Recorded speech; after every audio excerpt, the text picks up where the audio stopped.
Hey everyone, my name's Matt. I am a singer, songwriter, multi-instrumentalist, DIY producer of kind of indie folk, acoustic music. And for this video, I just wanted to do a quick little behind the scenes of how I produced a song that I put out recently called Always by My Side. I'm probably going to do a handful more behind the scenes videos to give some more detail around the backstory of how I made this song. But for this video, I just wanted to focus on the final project here. So I'm recording my screen here, and I have the project open. The project, I always use Logic. So you can see there's a lot of tracks here. Most of the tracks really are sort of punch-ins with different vocal takes. It's a pretty sparse track arrangement-wise. Instrumentally, I'll go through what I have going on, but it's mainly a piano and upright or double bass being the main instrumentation, a lead vocal, and then some garnishing with harmonies and some other textural thing. So I'll show the real foundation of the track is the piano. That's the main instrument of the track, and I'll just play sort of what it sounds like here for a bit.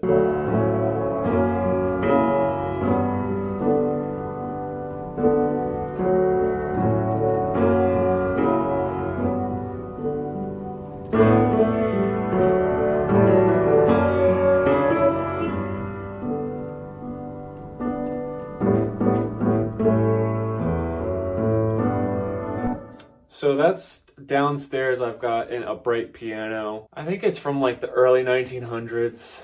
I got it from one of my second cousins, actually, who it was their grandmother's or great-grandmother's before that. So it's kind of an old piano. Cool sound. And what I actually did was I took the front off of it and I put a bunch of bandanas over the piano strings to give it more of a muted sound, which I can talk about in another video. But so that's the piano sound right there. And I will say that I don't know how to play piano. I don't really know how to play a lot of it. Most instruments, if you were to put music in front of me or say to me, play me a C chord on the piano, I wouldn't know what to do. So I mainly just go off of what sounds good. And so there's that. But also I'm pretty proud of this because normally I've always played piano with like just one hand, even before that just one finger maybe at a time, and there have been other songs I've worked on where I've then done a separate track and played the bass notes on the piano just because it can be hard to coordinate with both hands. But for this song I practiced it hard enough that I was able to play it live and play it with both hands, and I think it's a pretty cool sounding piano part.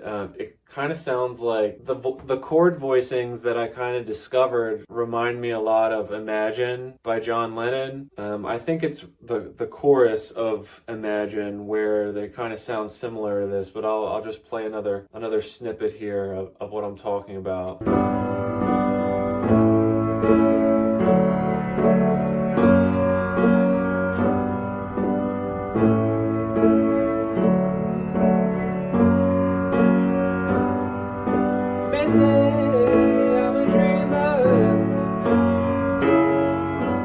So you get the idea. It definitely, when you sing over it like that, you can definitely hear the John Lennon connection. But of course I mixed up the chords and melody so that it wasn't copying that. But so there's the piano.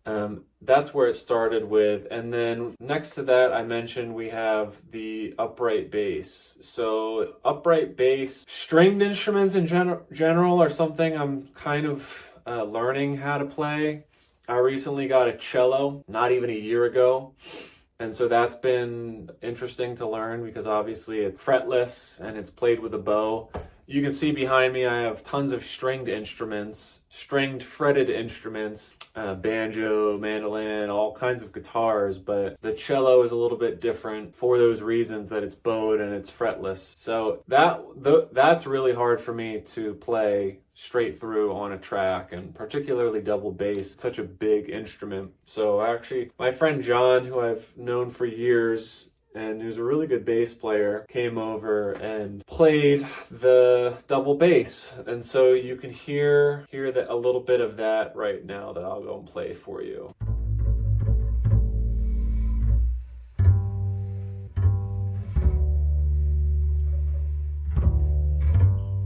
Maybe I'll skip to like a chorus.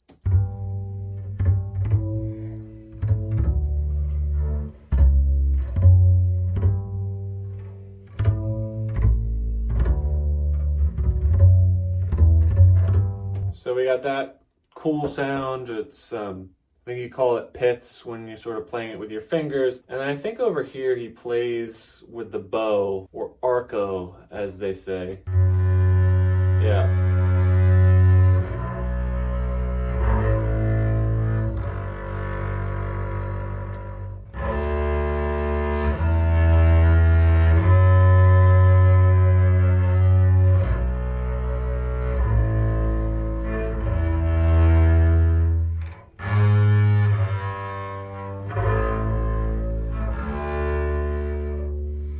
So you hear what that sounds like, and there's not a ton of plugins that I'm using here. I think I'm like, when it comes to all of this, I don't really know what I'm doing. It's kind of like with the piano and stuff. I just like to do what sounds good, and whatever I can do that's kind of quick and in the moment, that doesn't ruin the creative flow and just keeps the process moving. I mean, I'm just using standard presets here with the channel EQ for upright bass, and then I have a lot of these CLA plugins from Wave. I think I have all of the CLA plugins. They're actually kind of handy, and this one here is actually for bass, and it's kind of funny. I'm pretty sure this plugin is really meant for electric bass, but when I put it on here it just sounded good, so I left it. But it's just these two plugins that I have for the electric bass. And actually I'll quick jump up back to the piano here. So yeah, again, like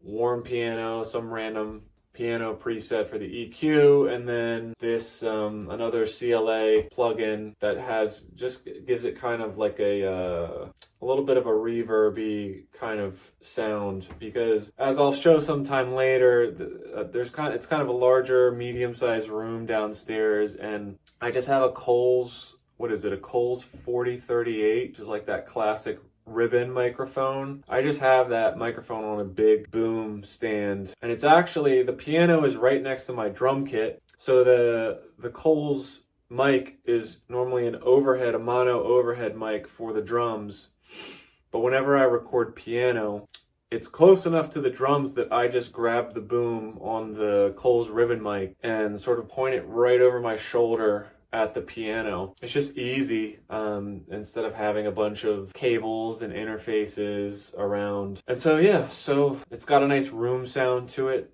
going that way. So let's see, what else do we have here? So you can see how, here's another interesting thing that I did.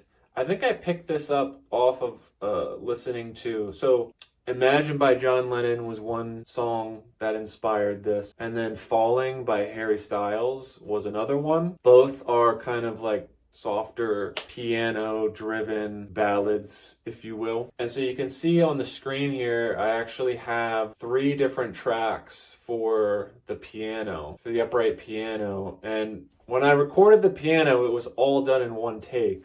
And so what I did here was I cut out the sections of the piano for each chorus, so the second and third chorus. And what I actually did was I added a touch of overdrive. So I don't know if it's going to come through here where we go from the second verse into the second chorus, but I added a touch of overdrive to the upright piano to make it a little crunchy, because I heard them doing that on the Harry Styles song. I thought it was cool, and I thought it was a very subtle way of elevating the chorus to make it a little bit more interesting and make it drive a little bit more. So let's see if we can hear that.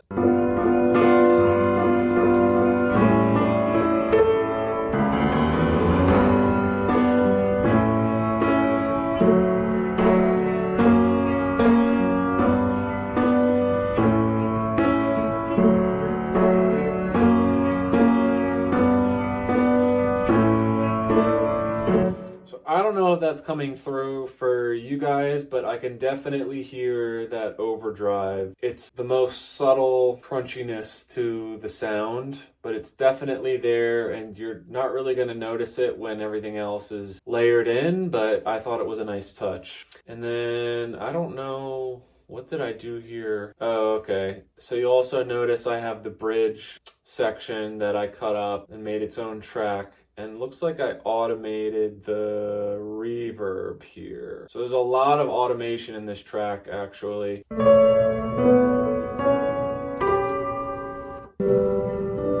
Yeah, so it's very reverby here in this bridge, and then I actually bring the reverb down.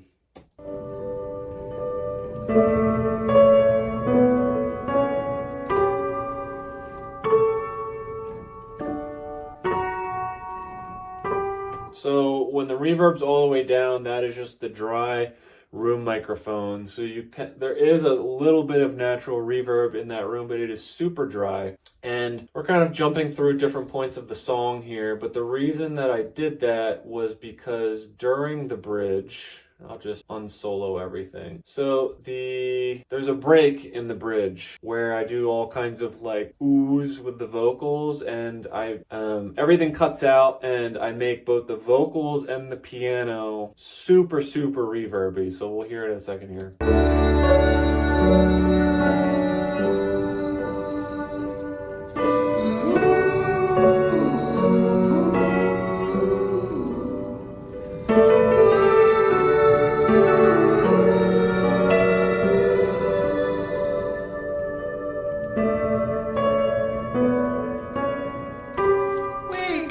So you can see there it gets super reverby, and then as soon as I come back singing the words again, we can figure it out, which is the third chorus. The vocals and my piano are bone dry.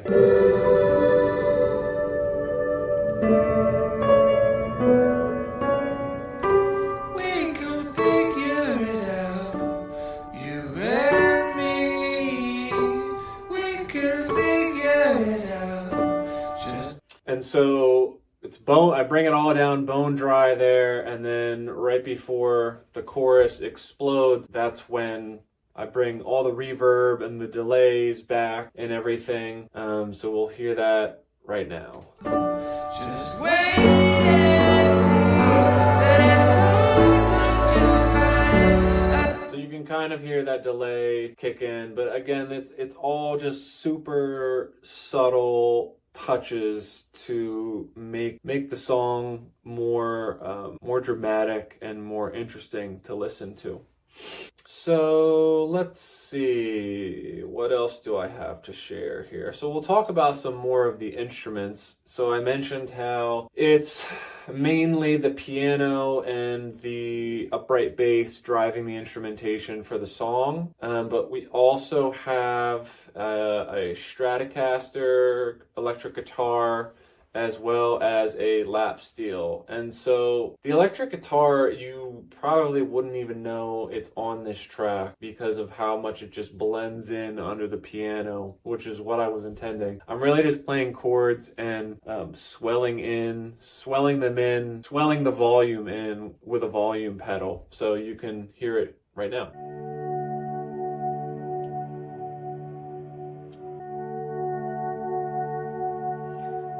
Kind of boring, but you get the point. Let's see if there's anything else interesting that I did here.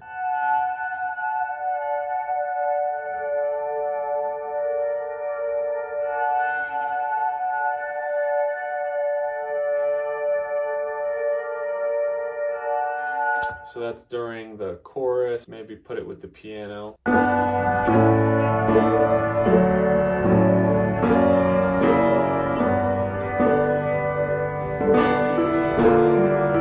So again, with the piano over it, you can hardly even hear the electric guitar, but that was kind of the whole point. I really wanted that the swells of the electric guitar to elevate the sound of the piano and almost make the piano sound a little bit like its own unique instrument, which is something I remember learning about when I was obsessed over the album and the production of Pet Sounds, the Beach Boys, and Brian Wilson.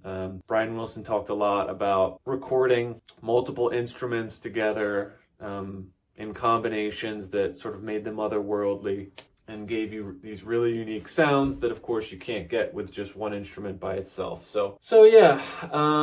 Actually, I'll show you the instruments because they're right up here. So this is the guitar I use. This is actually a John Mayer signature Stratocaster. I think I bought this thing. I bought it brand new at a store called D-Town Guitars in Pennsylvania. I think I bought this in like 2012 or 2011. And yeah, it's a great guitar. I really like the what's basically the hype around this guitar are the pickups. They're called the Big Dipper pickups. And they have sort of a scooped mid-range sound. There's some other like cool vintage things about this guitar with like the look of it, but really from a sound perspective, I feel like that's the biggest thing are the pickups here. So yeah, I used this guitar. I had this guitar for years. Really great guitar. And I was playing it through I have a Fender Blues Junior tube amp that's over there behind a wall. I think I'm pretty certain I was also using a Strymon Flint reverb, pretty heavy reverb on this. Obviously, when you're doing those sort of guitar swells, you want there to be a lot of reverb. I forget if I was using delay or not. And then I was using a Bayer Dynamic M160, I think, which is another ribbon microphone on the amp. So yeah, anyway, that's the signal chain for the guitar, and you heard a little bit about that. The other thing that I wanted to talk about is the lap steel. So there's not a lot of notes that I use the lap steel for. It's really, it's used very sparingly. Again, in such a way that you wouldn't even really think that it's there if you weren't looking for it. So here's what the lap steel sounds like. I'll play some sections for you. So just like that little flourish at the very beginning of the song, which I'll play it in context. And actually, while we're here, that was actually the electric guitar and the lap steel together for that intro.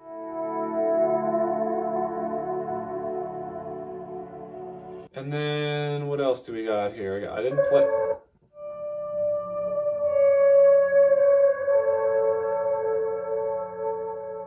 So you can hear that.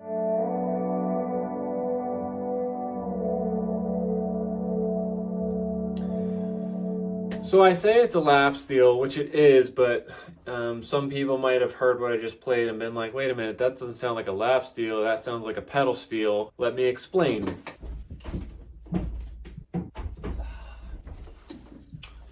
Okay, so this is what you just heard. So looking at it is a lap steel. It's a Gretsch Electromatic, whatever that means. I think I bought this a year or two ago, brand new off Reverb. It's, nothing incredibly special about it, but what is unique about it is this here.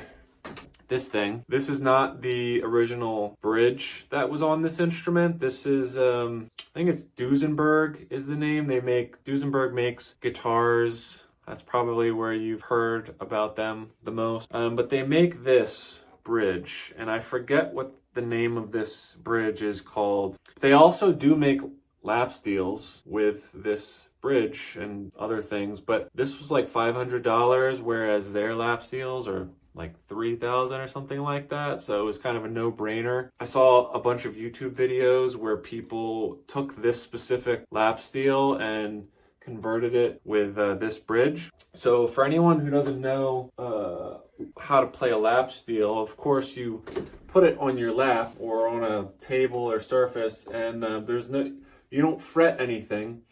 You just have like a slide over the strings that's made of metal or glass. But these levers here allow you to get that pedal steel sound, which is a totally different instrument, but I'll just try to see, probably not in tune here, but so you can hear when I press down those levers, it changes the pitch. And so again, when I play this, that's how I got that sound.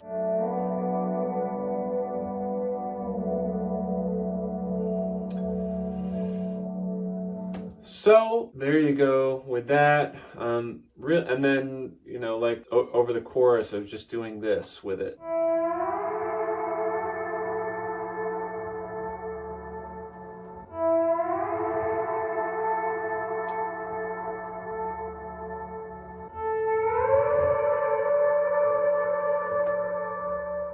Super simple. Again, my goal was not for people to be like, oh cool, there's like a lap steel and whatnot. My goal was just for the lap steel to just elevate what was happening and not take away from the chorus.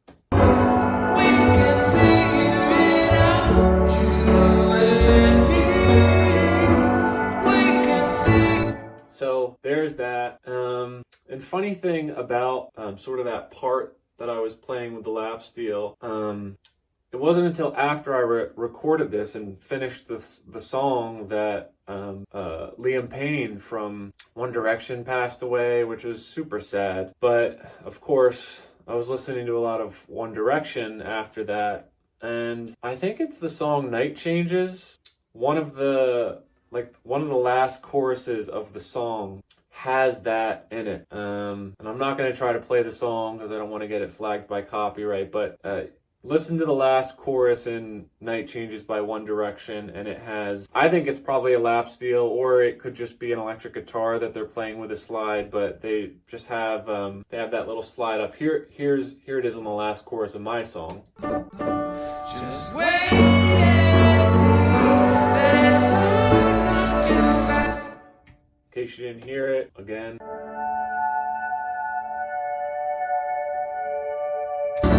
Whoops, wrong one, wrong instrument. So in context, just wait and see that it's... So anyway, there you go. Gosh, I can't talk. So yeah, we've got upright piano, double bass. I showed you the electric guitar. I showed you the lap steel. I used the same signal chain for the lap steel, same amp. Same reverb probably. I do think I used a delay pedal. I have a Strymon Timeline as well that I was using. But yeah, I think that's as far as the instrumentation goes. That's it, man. So very sparse on the instrumentation. So let's see, I'm trying to think of what else I have that might be cool to share here. So obviously you see the rest of this is all just vocals. I have them sort of cut up in different sections. That's kind of how I like to work. It's probably not the best workflow, but for me it helps to sort of visualize each block of harmonies and stuff like that as separate tracks. So like, got this one right here.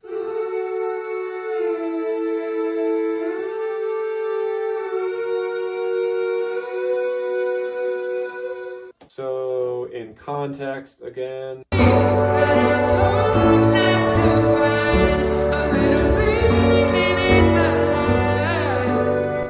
Actually, I'm gonna solo just those harmonies in the lead vocal.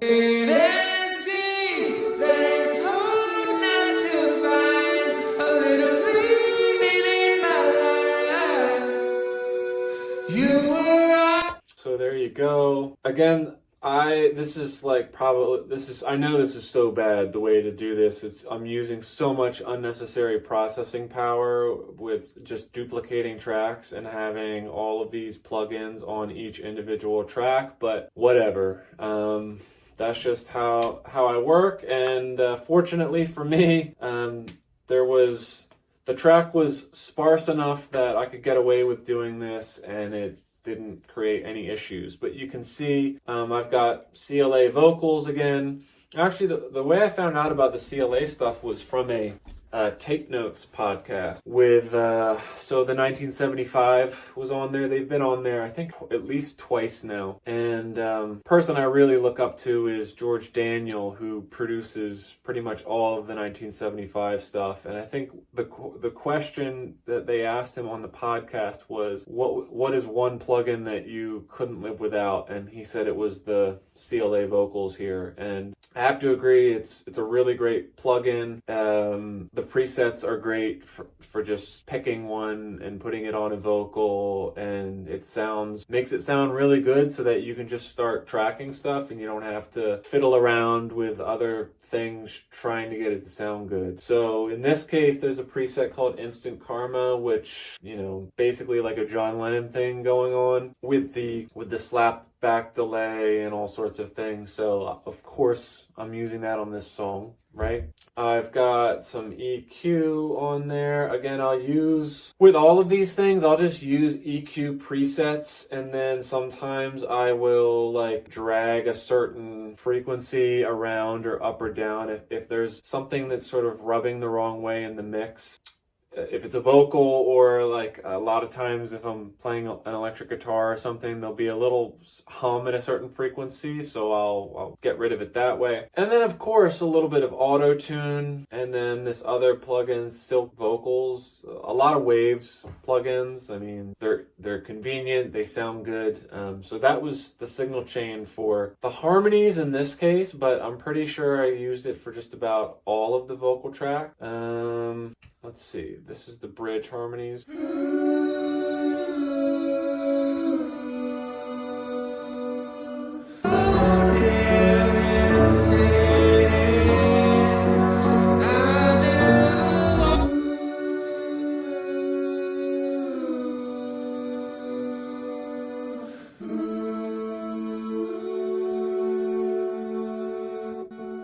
So yeah, a lot of these harmonies. So another interesting story about this song.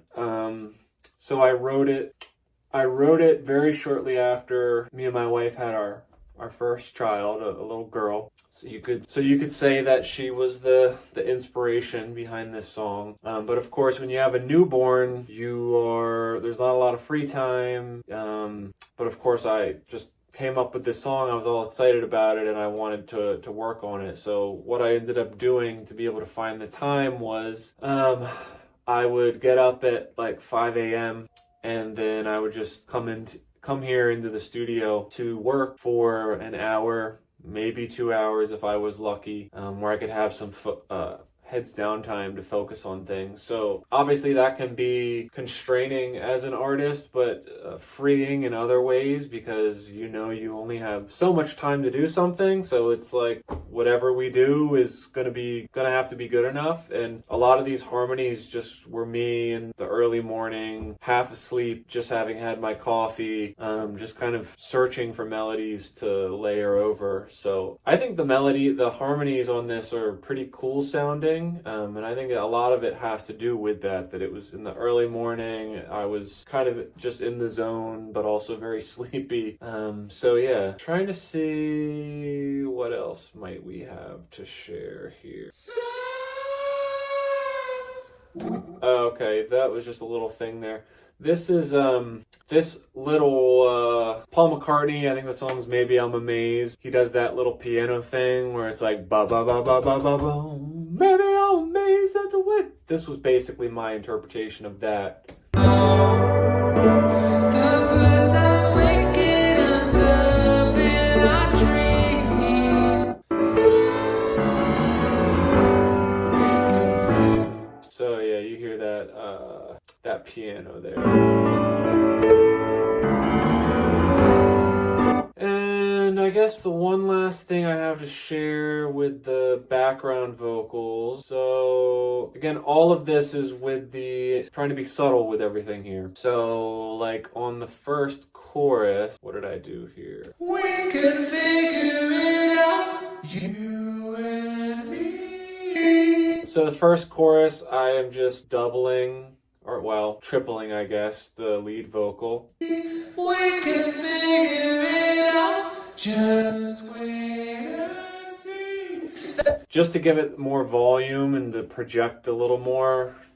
Again, to make things more interesting. And then for the second chorus here, I believe I not only double or triple the lead vocal like I just did, but I also add another harmony.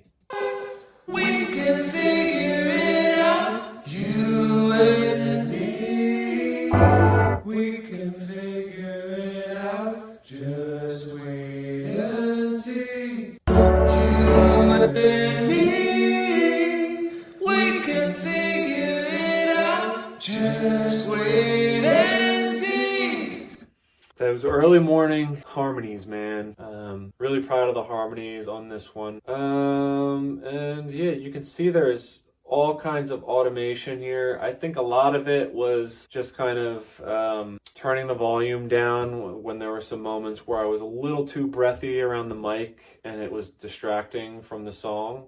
But yeah, I think that's pretty much it for sort of the logic breakdown of this tune. So I've never done one of these before, and hopefully it was interesting. And hopefully if you've already listened to the song, it gives you a fresh perspective. And if you haven't listened to the song, it will give you something to look forward to as you try to pick out some of the details I shared when you're listening to it. So that is all from me. Thank you very much. And until next time.